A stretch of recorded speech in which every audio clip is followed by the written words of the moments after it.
इस वीडियो में हम लोग डिस्कस करने वाले हैं how to file the ITR for the housewife. जी हाँ, तो देखिए क्या एक हाउसवाइफ अपनी इनकम टैक्स रिटर्न फाइल कर सकती है अगर उसके पास कोई भी इनकम नहीं है। तो क्या क्या उसके इनकम के सोर्सेज हो सकते हैं, स्टेप बाय स्टेप फाइलिंग उनको कैसे करनी है, तो ये सारी जानकारी देने वाला हूं इस वीडियो के अंदर। तो प्लीज पूरा वीडियो जरूर देखिएगा। स्टार्ट करने से पहले बताना चाहूंगा, अगर आप ऐसे ही हर एक सेगमेंट वाइज आईटीआर फाइलिंग सीखना चाहते हैं, टैक्स प्लानिंग भी सीखना चाहते हैं या एक्सपर्ट के थ्रू आईटीआर फाइल कराना चाहते हैं, link in the description box, एक बार प्लीज जरूर चेकआउट कीजिए। पहले देखिए, अगर मैं हाउस वाइफ की टाइप ऑफ द इनकम की बात करूं तो दो इनकम तो यार हमेशा आपको दिखेगी दिखेगी, क्योंकि उनका बैंक अकाउंट होता ही होता है। पहला, उनका सेविंग अकाउंट के अंदर जो पैसा पड़ा हुआ है उससे उनको जो भी इंटरेस्ट मिलता है वो एक टाइप की उनकी इनकम हो गई।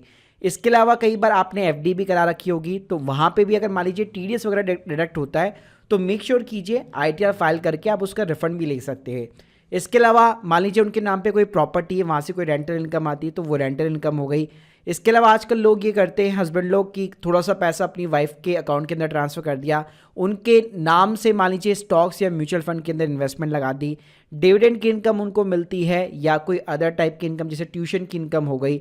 या कई बार आजकल क्या होता है, बड़े बड़े अमाउंट्स भी जो है आप अपनी वाइफ के अकाउंट के अंदर ट्रांसफ़र करते हैं, ठीक है, उनकी कोई भी अर्निंग नहीं होती है, लेकिन जो इंटरनल ट्रांसफ़र होते हैं ना, या फिर जो उनको गिफ्ट्स दिए जाते हैं, ठीक है, उसकी भी बाकायदा रिपोर्टिंग होनी ज़रूरी है, ताकि फ्यूचर में आपको कोई भी इनकम टैक्स डिपार्टमेंट की तरफ से नोटिस वगैरह ना मिले। तो चलिए बात करते हैं कि भाई फाइलिंग कैसे करनी है और कौन सा फॉर्म उनके लिए एप्लीकेबल होने वाला है। तो जैसे नॉर्मल हम लोग फाइल करते हैं वैसे ही करेंगे। पहले यहाँ पे आपका इनकम टैक्स के ऊपर अकाउंट होना चाहिए, तो अगर नहीं है आप अपनी वाइफ का जो भी पैन कार्ड नंबर है उसके नेम पे एक अकाउंट वगैरह क्रिएट कर लो और सिंपली लॉगिन कर लो। लॉगिन करने के बाद में पहला काम आपको क्या करना है, जैसे मैंने बताया कि अगर दो इनकम तो हमेशा आपकी होगी वो है बैंक का इंटरेस्ट। तो सबसे पहले यहाँ पे आपको अपना एएस जो है चेक कर लेना है। एएस से ना आपको एक आइडिया लग जाता है कि यार किस किस की इनकम जो है किस टाइप की है, मतलब जो गवर्नमेंट के रिकॉर्ड्स के अंदर शो कर रही है, ठीक है। कुछ ऐसी इनकम भी होगी जो यहाँ पे आपको शो नहीं कर रही होगी, तो उसके लिए एक और बेस्ट तरीका है, उनका जो भी सेविंग अकाउंट है उसका बैंक स्टेटमेंट यहाँ पे सिंपली डाउनलोड कर लीजिए। अब देखिए फाइलिंग करने के लिए यहाँ पे आपको ई फाइल सेक्शन में जाना है, फाइल इनकम टैक्स रिटर्न। यहाँ पे जैसे मैंने 24 और 25 सेलेक्ट कर लिया, ऑनलाइन मोड सेलेक्ट कर लिया, स्टार्ट न्यू फाइलिंग बटन पे क्लिक करूंगा, स्टेटस इंडिविजुअल रहेगा। अब फॉर्म में देखिए, अगर उनकी सिर्फ नॉर्मल बैंक का इंटरेस्ट है, एफडी का इंटरेस्ट है, ठीक है, कोई डिविडेंड की इनकम है, इसके अलावा कोई आप और अदर इनकम या कोई एग्जेम्प्ट इनकम दिखाना चाहते हैं, कोई इंटरनल ट्रांसफर है, तो आप आईटीआर 1 को जो है सेलेक्ट कर सकते हो।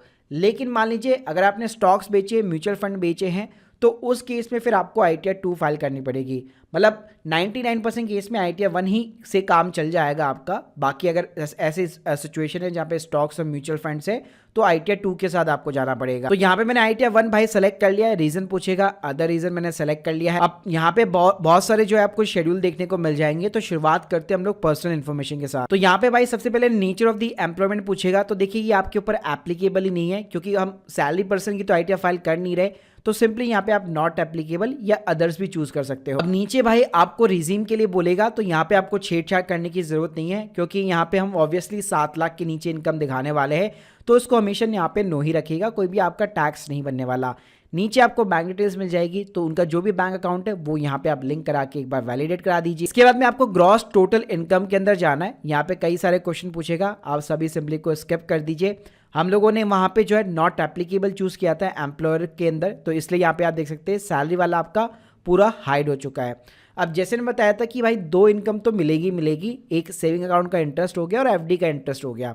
तो ये डेटा ना आपको वैसे ऑलरेडी बाय डिफॉल्ट ही यहाँ पे जैसे आप खोलोगे ना प्रीफिल्ड देखने को मिल जाता है। और ये डेटा आता कहाँ से, एआईएस में हम लोगों ने जो डेटा देखा था वहीं से अपने आप ही प्रीफिल्ड हो जाता है। तो यहाँ पे भाई आपको जो रिपोर्टिंग करनी है हमेशा अदर सोर्सेज के अंदर करनी है, तो ऐड डिटेल्स के ऊपर आपको क्लिक करना है। जैसे फर्स्ट कॉलम में आपका सेविंग अकाउंट का इंटरेस्ट हो गया, सेकंड कॉलम के अंदर एफडी का इंटरेस्ट हो गया, ठीक है। फिर अगर आप नीचे नीचे जाओगे तो यहाँ पे आपकी डिविडेंड की इनकम हो गई। अब मान लीजिए उनकी कोई ऐसी इनकम है जिसको आप डिस्क्लोज करना चाहते हो, आप चाहते हो कि यार मैं एक ऑफिशियल पर्पस के लिए 3.5 लाख या 2.5 लाख या 1 लाख रुपए तक की मैं रिटर्न आराम से फाइल कर सकूं, मतलब उनका कोई भी टैक्स वगैरह तो नहीं बनने वाला, लेकिन एक ऑफिशियल पर्पस के लिए मैं फाइल करना चाहता हूं।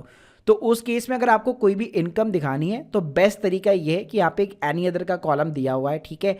इसके अंदर जितनी भी आप इनकम दिखाना चाहते हैं वो आप दिखा सकते हैं, और वो किस टाइप की इनकम है उसका आप यहाँ पे सिंपली डिस्क्रिप्शन डाल सकते हो। अब उसके बाद में ना आपको एक और कॉलम मिलता है नीचे ही एग्जेम्प्ट इनकम का, और ये भी बड़े काम का है, कई लोगों का इसका नॉलेज नहीं होता है।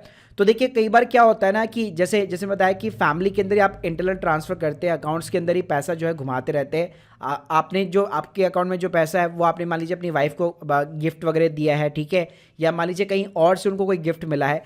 तो नॉर्मली क्या होता है, फैमिली के अंदर जो ट्रांसफर्स होते हैं ना उसके ऊपर वैसे तो कोई टैक्स नहीं लगता है, और बाकी जो दूसरे लोगों से गिफ्ट मिलता है 50,000 रुपये तक एग्जेम्प्ट होता है। तो यहाँ पे बेस्ट तरीका क्या है, अगर आपने कोई ऐसा बल्क अमाउंट वगैरह ट्रांसफ़र कर रखा है, उनको इंटरनली ट्रांसफ़र कर रखा है, उनका बैंक स्टेटमेंट आप चेक कर सकते हैं, और यहाँ पे कोई भी ऐसी इनकम जो कि टैक्सेबल ना हो, एग्जेम्प्ट हो, उसकी आप यहाँ पे बाकायदा रिपोर्टिंग कर सकते हैं। तो यहाँ पे आप सिंपली अमाउंट डाल सकते हो कि मान लो मैंने 3 लाख रुपए जो है अपनी वाइफ के अकाउंट के अंदर ट्रांसफ़र किए थे, मैंने उनको गिफ्ट दिया था बहुत सारे ओकेजन्स के ऊपर, तो वो चीज़ें आप यहाँ पे एग्जेम्प्ट इनकम के अंदर बाकायदा उसकी आप रिपोर्टिंग कर सकते हो। इसके बाद भाई नीचे आपका टोटल डिडक्शन आ जाएगा। हम लोग वैसे यहाँ पे नील की ITR फाइल कर रहे हैं तो कुछ भी फिलअप करने की जरूरत आपको नहीं पड़ने वाली है, सिंपली सभी को आप कंफर्म करा दो। और ऐसे भाई टैक्स पेड डिटेल्स के अंदर कोई TDS कटा होगा तो वो दिख जाएगा, इसको भी यहाँ पे कंफर्म करा दो। लास्ट में टोटल टैक्स लायबिलिटी आ गई, तो ऑब्वियसली बात है 7 लाख के नीचे आप इनकम दिखा रहे हो, कोई भी टैक्स वगैरह आपका नहीं बनने वाला। तो भाई इस तरह से बड़े ही आसान तरीके से आपको सिर्फ कंफर्मेशन देनी है और लास्ट में वैलिडेशन सक्सेसफुल हो जाएगा, क्योंकि यहाँ पे ज़्यादा आपने कोई इनकम जो है दिखाई नहीं है। मेनली अदर सोर्सेज वाला शेड्यूल था और एग्जेम्प्ट इनकम वाला जो शेड्यूल था उसके अंदर मेनली आपको रिपोर्टिंग करनी है। बाकी अगर आपकी रेंटल इनकम है तो हाउस प्रॉपर्टी के अंदर आप बाकायदा रिपोर्टिंग वगैरह कर सकते हो। तो guys hope you like this video, please subscribe channel. अगर आप लोग के कोई भी डाउट्स है इस ITR के रिगार्डिंग मुझे कमेंट बॉक्स के अंदर बता सकते हैं, एक्सपर्ट के थ्रू कराना चाहते हैं या फिर हमसे सीखना भी चाहते हैं, link in the description box. Thank you guys, thank you very much.